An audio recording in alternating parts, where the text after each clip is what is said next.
Buenas tardes. Les doy la bienvenida a esta asignatura que es química, una asignatura del plan de segundo año, en el cual los docentes encargados son, mi nombre es Daniel Meligeni y estoy junto a Patricia Gotadaura para el dictado de esta asignatura, que tiene como finalidad que puedan entender una química electrónica, para que puedan después concordarla con las materias físicas. Vamos a ver un poquito las condiciones de cursada, cómo es el sistema de evaluación y cómo van a desarrollar ustedes la asignatura durante este cuatrimestre. Por condiciones que ustedes ya saben, esto va a comenzar de esta forma hasta que después podamos encontrarnos en la facultad en forma presencial. Para regularizar la asignatura ustedes tienen dos parciales. Ahí les puse las fechas de parciales. Los parciales se aprueban con el 60% del puntaje total. Esta nota equivale a un 4 y de ahí se prorratea hacia la nota de 10. Por ejemplo, fíjense que un 80% corresponde al 7 y justamente el 7 es la nota que tomamos mínima como nota de promoción. La materia se puede promocionar, pero tienen que tener en los parciales notas de 7 o mayor a 7. Lo dejo en claro desde ahora porque después preguntan si tengo 6,50. No, la nota tiene que ser 7 en cada parcial. Y en los parciales se evalúan tanto los contenidos teóricos como los prácticos, ¿sí? Si ustedes no llegan a promocionar la asignatura, después tienen la instancia obviamente del final, pero la pueden regularizar con notas de 4. Los exámenes ya desde el año pasado se realizaron dentro de la facultad, pero en plataforma. Por eso yo los invito a que constantemente revisen la plataforma, porque esta asignatura ya del año pasado se virtualizó parte de los contenidos como una cuestión práctica para que estemos más en contacto y que no sea solamente una vez por semana que nos vemos en la facultad. Bien, vamos a comenzar con el tema de hoy, que es estructura atómica.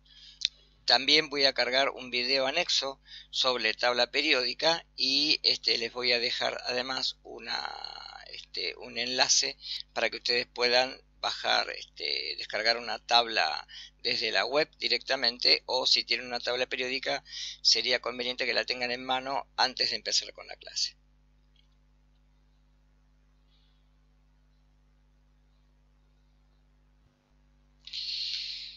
Habrán visto ya en los videos que les dejé, en el video que les dejé en forma introductoria, algo de lo que es la estructura atómica, ¿sí? Ya ahí no voy a allanar bastante de esto para ser más breve en la presentación.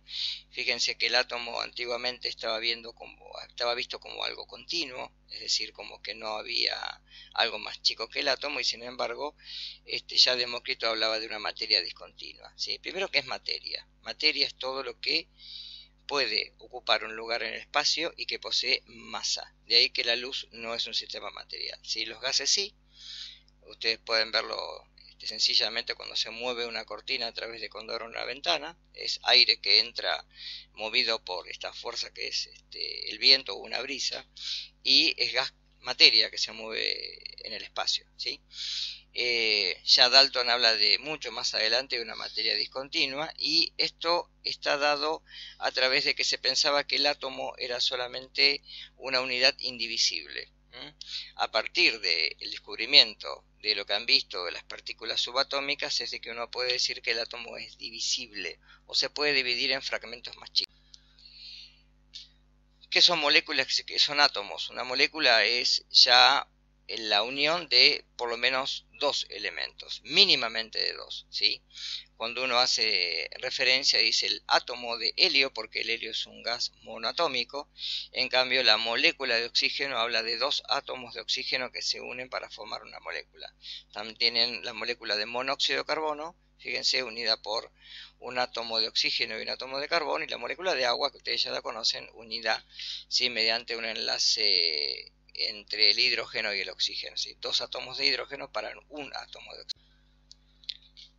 La teoría atómica de Dalton habla de que cada elemento está compuesto por átomos, es decir, si yo hablo de carbono, el carbono es un elemento, y el átomo es el átomo de carbono, pero el elemento es carbono, como el elemento sodio.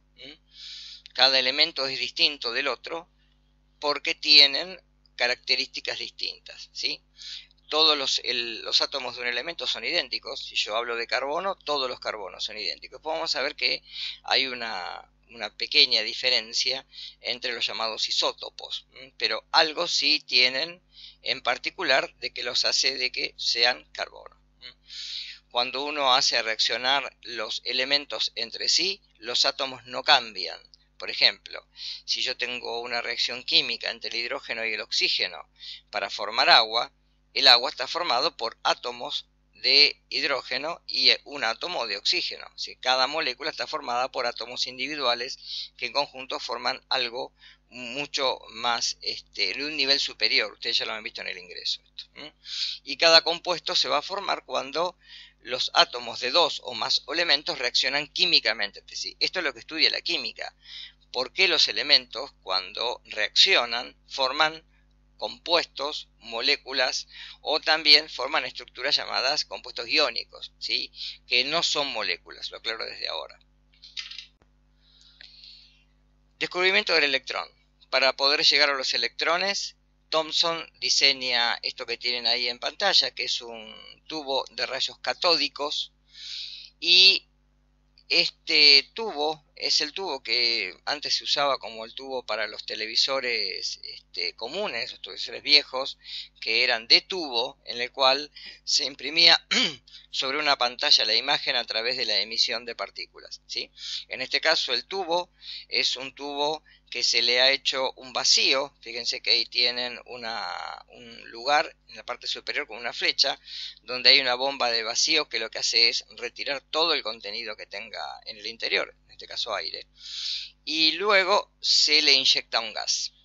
Cuando se inyecta un gas y se conecta esto a una fuerza electromotriz, es decir, a algo de alto voltaje, lo tienen ahí abajo, cuando la corriente circula, emanados desde el cátodo y hacia el ánodo, se ve una luminiscencia. Esta luminiscencia depende de lo que se había ingresado en el recipiente, en este caso un gas. Es decir, que el gas se descomponía en partículas que provenientes del cátodo eran atraídas hacia el ánodo, es decir, partículas de carga contraria se atraen, es decir, que las partículas tenían carga negativa. Además se puede verificar, porque si se coloca dos placas imanadas o dos placas eléctricas, se ve que la luz se desvía hacia el lado positivo, es decir, que tienen carga negativa. Como tienen carga negativa, se las llama electrones, porque provenían justamente de el pasaje de una carga eléctrica. Es la primera partícula que se logra visualizar en este campo químico o físico, si ustedes lo quieren ver, y es el descubrimiento de Thomson. Primer modelo atómico. El primer modelo atómico de Thomson habla de un átomo que está conformado por una esfera rígida de carga positiva y los electrones están distribuidos, y él habla de las pasas de un budín, es decir, están distribuidos inmersos en esa carga positiva. A partir de esto ya los químicos y los físicos sabían que la materia era eléctricamente neutra. ¿Qué quiere decir eléctricamente neutra? Que tenía la misma cantidad de carga positiva que de carga negativa. Hasta ahora es el escenario que tenemos. Ahí les agregué abajo la naturaleza corpuscular. Fíjense que la relación entre la masa, que se puede expresar en gramos, y la carga eléctrica, que se expresa en coulombs, ¿sí? Habla de una relación de que es mucho más la carga que la masa en relación al electrón. Es decir, vamos a ver después que los electrones solamente al átomo le aportan carga, no le aportan masa. La segunda partícula en ser vista en este escenario es diseñada por Goldstein, que lo que hace es perforar el cátodo, y al perforar el cátodo ve que otra luminiscencia de la misma manera se dispara ahora desde el electrodo positivo, el ánodo, hacia el cátodo, el negativo, es decir, que tendría carga positiva. Como el gas que utilizó era hidrógeno, y el hidrógeno se lo llama protio, a estos elementos los llamó protones, también se llaman rayos canales. ¿Por qué? Porque justamente lo que tuvo que hacer fue un canal, un orificio, para poder ver estas partículas. Esto hace de que ahora se descubra en el nuevo escenario una partícula de carga positiva distinta a una partícula de carga negativa. De ahí que protones y electrones son las dos partículas que tenemos con carga en un átomo o en cada elemento. Ahora, el modelo de Thomson fue dado como un modelo válido hasta que Rutherford posteriormente hace una experiencia de este tipo. Lo que hace es una lámina de sulfuro de zinc que es sensible a el choque de partículas alfa. Las partículas alfa tienen carga positiva. Y lo que hace es bombardear una lámina de oro, una lámina muy fina, con partículas alfa de carga positiva. ¿Qué es lo que esperaba encontrar? Que todas las partículas rebotaran. ¿Por qué? Porque si la lámina tenía partículas de carga positiva y éstas chocaban contra la lámina, era lógico que iban a rebotar. Pero se llevó una sorpresa. Las partículas no rebotaban. La mayoría pasaban y atravesaban la lámina, es decir, no se desviaban. Algunas se desviaban y esto llamó la atención. ¿Cómo se puede explicar esto? Para poder explicarlo, tenemos que entender lo siguiente. Cada átomo tiene una zona concentrada que se denomina núcleo, que es de carga positiva. Las partículas que atravesaban por fuera del núcleo lograban atravesar. ¿Por qué? Porque gran parte del átomo es espacio vacío. Con lo cual, las partículas que lograban colisionar contra el núcleo podían rebotar, desviarse o volver hacia la fuente de origen. Esto quiere decir que gran parte del átomo es un espacio en el cual no hay ninguna estructura que posea masa ni carga positiva, fundamentalmente porque partículas de carga positiva se repelerían. Y ese espacio está dado por la presencia de electrones. Conclusiones hasta ahora. Cada átomo está constituido por un núcleo y los electrones giran alrededor del mismo. Por otro lado, cada núcleo tiene que ser de carga positiva y mucho más pequeño que todo el átomo. Los electrones se mueven por fuera en la llamada periferia nuclear y la carga del electrón es igual a la carga del núcleo, es decir, la carga negativa tiene que ser igual a la carga positiva. Y entre el núcleo y los electrones hay un gran espacio vacío. Esto se da porque fíjense que los átomos, si nosotros queremos magnificar su presencia a nivel de medición, tenemos que medirlo en Armstrong, es decir, 1 por 10 a la menos 10 metros, es decir, 0,000000001 metros, ¿sí? 10 lugares después de la coma para llegar al 1. Esto habla de que los átomos son ínfimos, la materia es muy pequeña y imposible de poder ver prácticamente a nivel humano, ¿sí? Los microscopios de gran escala logran ver destellos en donde uno puede imaginar a los átomos, ¿sí? Sí se puede ver su presencia física, ya lo han visto por la presencia de carga eléctrica, ¿eh? Y la distancia que hay entre el núcleo y la periferia es muy grande. Fíjense que estamos hablando de 10 a la menos 4 Armstrong, el tamaño del núcleo, y 1 a 5 Armstrong, dependiendo del tamaño del átomo. Ya vamos a ver que a medida que vamos bajando en la tabla, los átomos son más grandes, tienen más espacio orbital y por eso la distancia es aún más.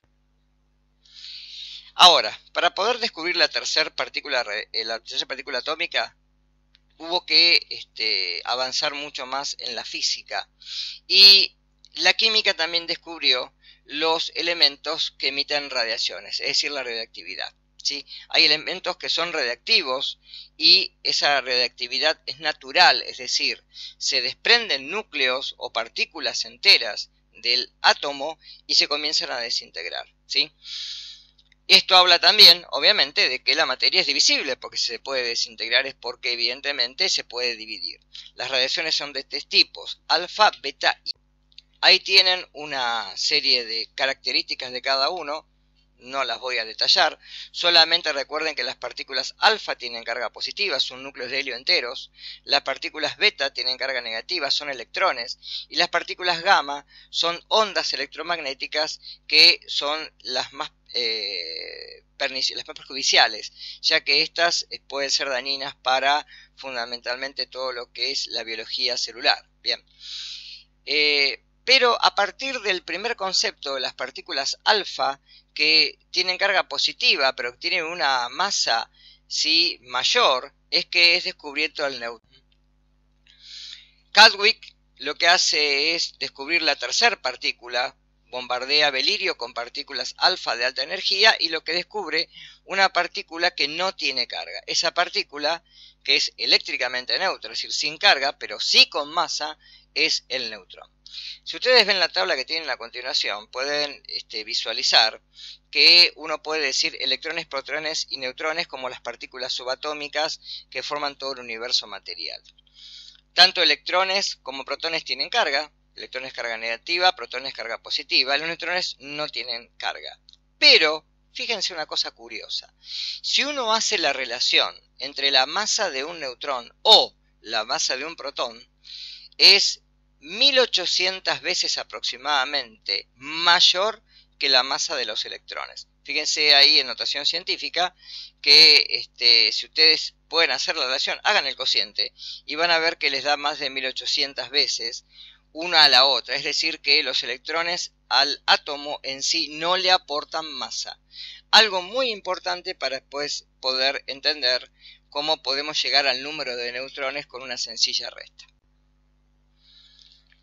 Hasta ahora lo que tenemos es este escenario. Fíjense que se habla de un átomo en el cual la región nuclear es electrodensa, tiene los protones y los neutrones, formando toda la masa atómica. Y los electrones están por fuera. En el modelo que tienen a la izquierda, es el modelo planetario, en donde los electrones están equidistantes al núcleo, y en el modelo de la derecha, que es el modelo moderno, se habla de que a partir del núcleo hacia afuera tenemos capas, ¿sí? Esas capas están dadas por los electrones que se van alejando del núcleo desde el núcleo hacia afuera en la llamada periferia nuclear, en forma de orbitales, es decir, no de órbitas, porque todas serían equidistantes al núcleo, y ustedes ven que no tienen la misma distancia, sino de zonas en el espacio donde podemos encontrar a los electrones. Características. Tenemos número atómico, y fíjense que ahí aparece la palabra que les dije hoy, isótopos. Tres cositas. Para poder visualizar a un elemento, lo podemos visualizar de esta manera. La X sería el elemento, por ejemplo, para el calcio sería Ca, para el carbono una C, para el sodio Na, para el nitrógeno una N, ¿de acuerdo? Y para poder ver al elemento y poder determinar su estructura atómica, dos números que nos van a interesar. El número A, un número másico, que corresponde a la masa atómica del elemento, y Z, que es el número atómico o la cantidad de protones que hay en el núcleo. Repito, A es el número másico, Z es el número atómico. Y en el caso de que el átomo esté ionizado, esa C ahí arriba está formando la carga. Es decir, la carga que puede ser positiva o negativa, y puede ser una carga o más de una. Bien. Ahora, como la masa del elemento, si ustedes ven ahí arriba, es la cantidad de protones y neutrones, y Z es la cantidad de protones o de electrones, y solamente los protones tienen masa. Si yo a A le resto Z, lo que voy a tener es la cantidad de neutrones. Ahora, ¿qué pasa? Dentro de la naturaleza existen lo que se llaman isótopos, elementos que tienen el mismo número atómico pero distinto número másico, es decir, difieren la cantidad de neutrones. Por eso tenemos dos tipos de uranio, uranio 235, uranio 238. El Z, fíjense que es el mismo, pero en este caso, si ustedes ven A, el número másico es 235 o 238, es decir, que si hago la resta, tengo en el primero 143 neutrones y en el segundo 146. Hay 3 neutrones de diferencia. Es decir, los isótopos solamente difieren en la cantidad de neutrones, pero no en la cantidad de protones. La unidad de masa atómica tuvo que ser definida como cualquier unidad dentro de la química o de la física. ¿Cómo define una unidad? Una unidad métrica, por ejemplo, el metro. Tiene que estar definido de alguna manera en la cual uno pueda replicar ese metro. La unidad de masa atómica se define como la 12ª parte de la masa de un átomo de carbono. Es decir, fíjense que la unidad de masa atómica es 1,66 por 10 a la menos 24 gramos. Es decir, que un átomo, ¿sí? Un átomo es muy ínfimo en masa, no podemos pesar átomos, con lo cual van a ver que después pesamos los átomos, ¿sí? En su conjunto y vamos a hablar de mol como la unidad para definir la masa molar. La masa atómica relativa es la masa atómica de un elemento en relación al átomo de carbono. Es decir, si un elemento pesa de alguna manera 6 veces la unidad de masa atómica, ¿sí? va a tener 6 unidades de masa atómica. Es decir, voy a tener una cantidad que pueda definir ahora como 6. Y 6 va a ser la masa atómica de ese elemento. Modelos atómicos, para terminar. Niels Bohr habla de esto, de la cantidad de electrones que se pueden mover dentro del átomo y fuera del núcleo. Pero luego surge el principio de incertidumbre. Y esto nos dice que es imposible conocer la exactitud y simultáneamente la posición y la cantidad de movimiento de una partícula. De ahí que se habla de orbitales y no de órbitas.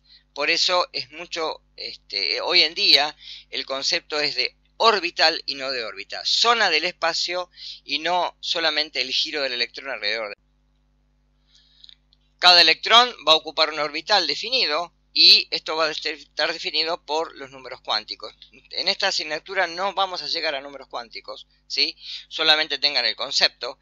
Los números cuánticos sirven para poder ubicar los electrones o el electrón, en este caso, la cantidad de electrones que vamos a encontrar en el último orbital que se pueda definir a través de cada elemento. Ahí tienen la forma de los orbitales. Los orbitales S son esféricos. Fíjense que el 1S es más chico que el 2S, estaría por dentro de él, y el 3S abarcaría los dos. De ahí que, si yo voy construyendo, esto sería como las muñecas mamusca, que va una por dentro de la otra. Los orbitales P ya son elípticos, tienen formas globulares, y tengo 3 modelos espaciales, uno en el eje X, uno en el eje Y y uno en el eje Z. ¿Sí? Y por cada orbital voy a encontrar 2 electrones, es decir que el orbital atómico P puede albergar hasta 6 electrones, en cambio el S solamente. Los D ya son mucho más grandes a nivel espacial, pueden albergar hasta 10 electrones, son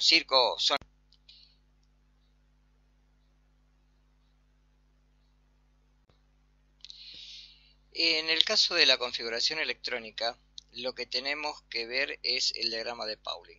¿Qué significa esto? A través del desarrollo de la teoría orbital, los orbitales se dan como zonas en el espacio que se alejan del núcleo, y a medida que el átomo tiene un mayor tamaño, implica que tiene una nube orbital más grande, es decir, más cantidad de electrones desde el núcleo hacia la periferia nuclear, ¿sí? Vamos a ver cuando lleguemos a tabla periódica lo que es el tamaño o el radio atómico, que es justamente la distancia que hay entre el núcleo y el último electrón o los últimos electrones que corresponden a lo que sería la capa de enlace o capa de valencia. Si ustedes pueden ver las filminas que tienen acá, fíjense que a partir del núcleo hacia la periferia, en la primera zona orbital se completa con 2 electrones, la segunda zona orbital se completa con 8 y la tercera en este átomo se completa con 3. ¿Sí?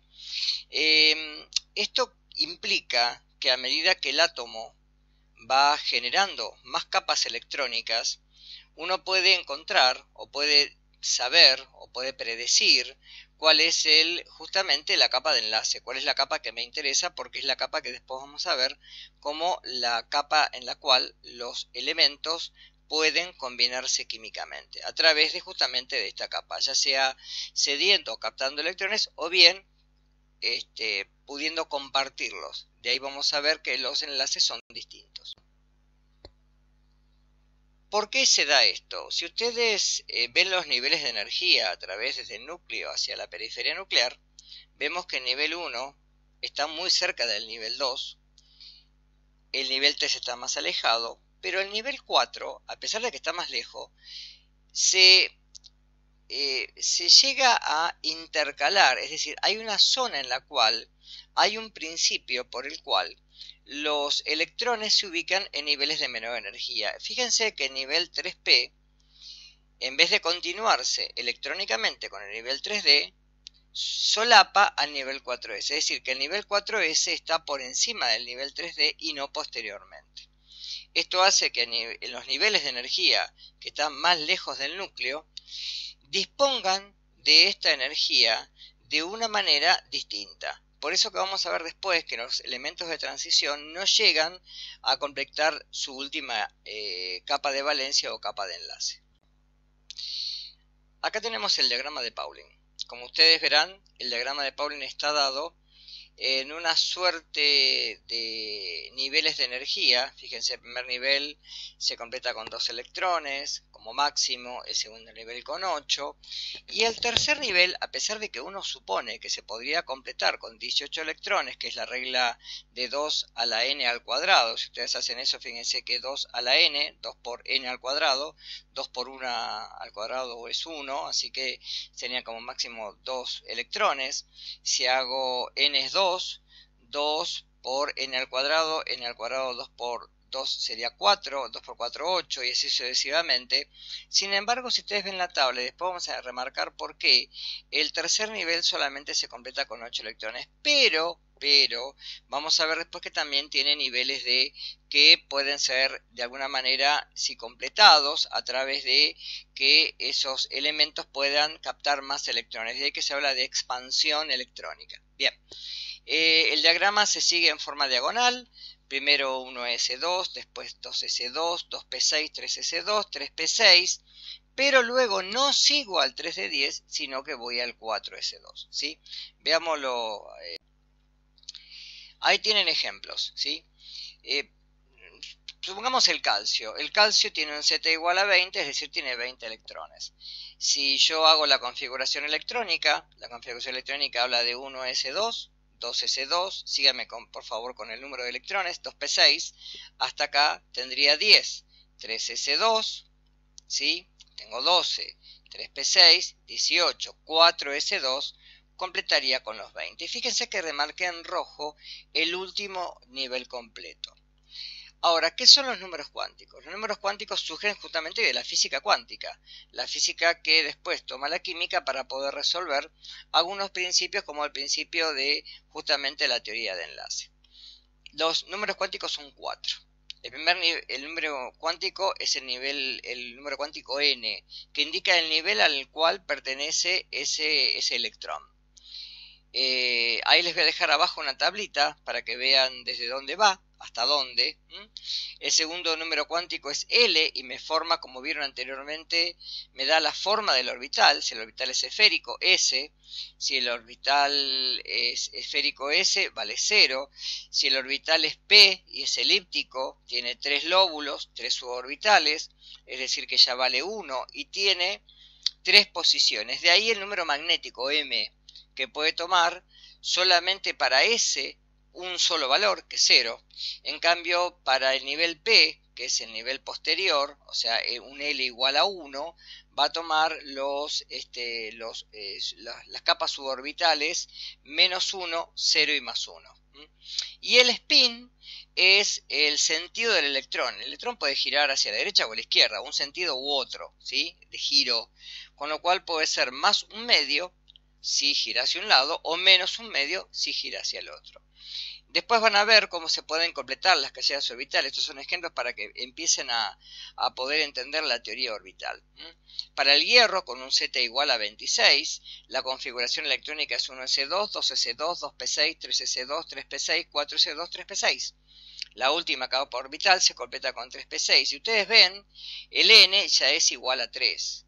El L, como cae en un... Hay un error, es 3d6, después lo arreglo en el PowerPoint. Es 3d6, no 3p6, es 3d6, discúlpenme. Al ser 3d6, el L igual a ser un orbital D es 2. El M, que tiene 5 casillas, es menos 2, porque el electrón completa toda una casilla orbital completa, las 5 casillas, y vuelve otra vez para atrás, de ahí que el spin sea menos un medio. Si el spin es superior, si va hacia arriba es más un medio, y si va hacia abajo es menos un medio. Para el cloro, esto sí está bien, 3s2, 1s2, 2s2, 2p6, 3s2, 3p5, con 17 electrones. El N es igual a 3, el L es igual a 1 porque es P, el M es igual a 0 porque completa la primer casilla, la segunda, la tercera, vuelve, ¿sí? Vuelve a completar la primera de vuelta y al caer en la segunda es 0 y el spin es menos un medio. Bien, hasta acá. La clase próxima voy a hablar de tabla periódica y propiedades de la misma y los invito a que vean los videos que siempre voy subiendo a la plataforma. ¿Sí? Buenas noches y nos vamos manteniendo mediante la plataforma hasta que se renueven las clases. Muchas gracias.